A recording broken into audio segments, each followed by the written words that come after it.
So you're learning the elimination method in algebra, right? It's a fantastic tool. Until, well, it isn't. What do you do when you have two equations and the terms you need to cancel out are identical? Like a 5x and another 5x. If you add them, you just get 10x. In this explainer, we're going to show you a super simple trick to solve this problem every single time. Here's the game plan. First, we'll dig into what we're calling the identical twin problem.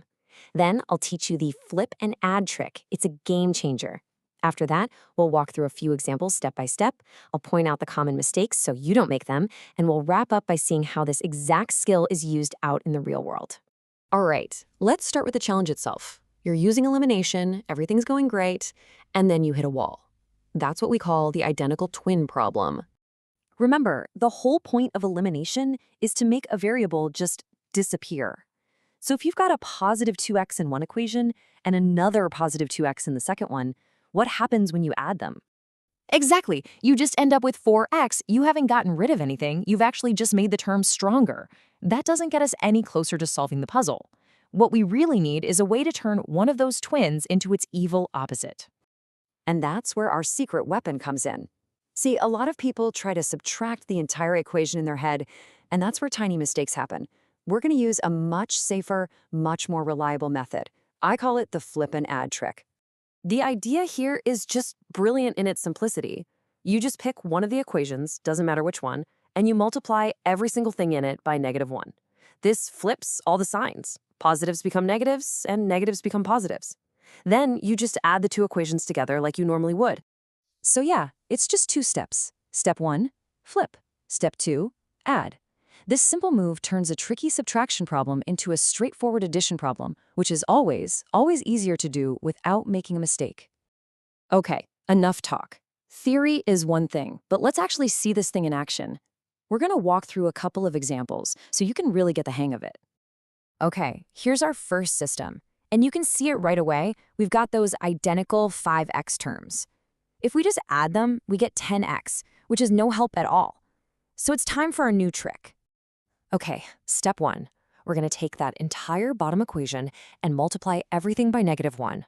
So the 5x becomes -5x. The positive 2y becomes -2y.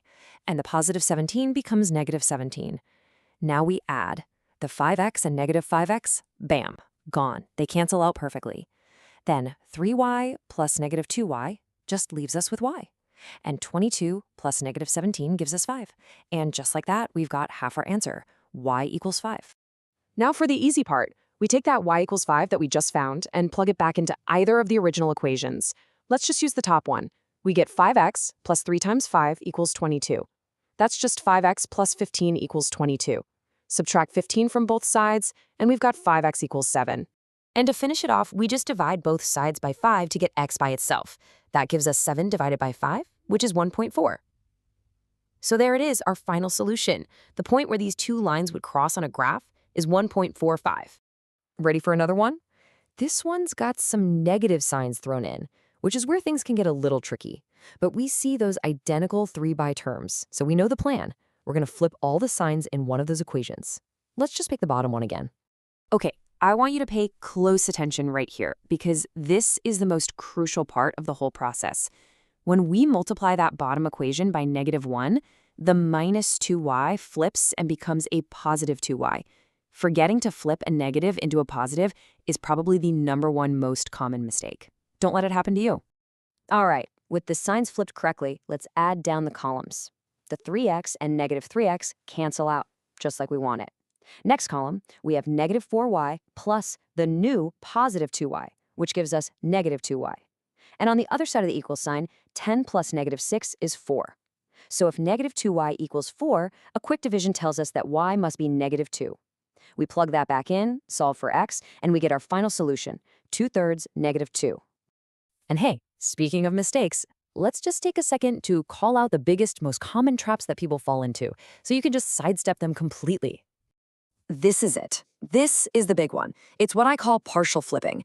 It's so easy to remember to flip the variable terms, like turning 5x into -5x. But it's just as easy to forget to flip the sign of the number all the way at the end, after the equal sign. You have to remember, multiply times every single term by -1 to keep the equation balanced. And here's a great little self-check for you. Think of it like a built-in alarm.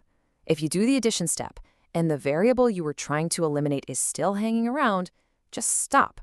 Take a breath. You almost definitely forgot to flip the signs. It's an instant red flag that something went wrong. Okay, so I know what some of you might be thinking. This is a cool little algebra trick, but am I ever really going to use this? And the answer is absolutely. Let me show you a perfect real-world application. Let's jump into the world of finance and accounting. This exact process is used all the time in something called reconciliation. So picture this. An accountant is comparing this month's budget to last month's budget. Their job is to find out what's different. So what do? They essentially subtract one from the other. All the identical recurring costs, things like rent, utilities, regular salaries, they cancel each other out and go to zero, just like our X variable did. The only things left are the changes, a new expense, a price hike, or maybe a weird error. It's a perfect way to eliminate all the noise and focus only on what matters. So that leaves us with one last thing to think about. This core idea of canceling out everything that's the same, so you can clearly see what's different, is a seriously powerful problem-solving tool that goes way beyond math class. From comparing two versions of a document to troubleshooting computer code, where else could you solve a problem by first eliminating everything that's identical?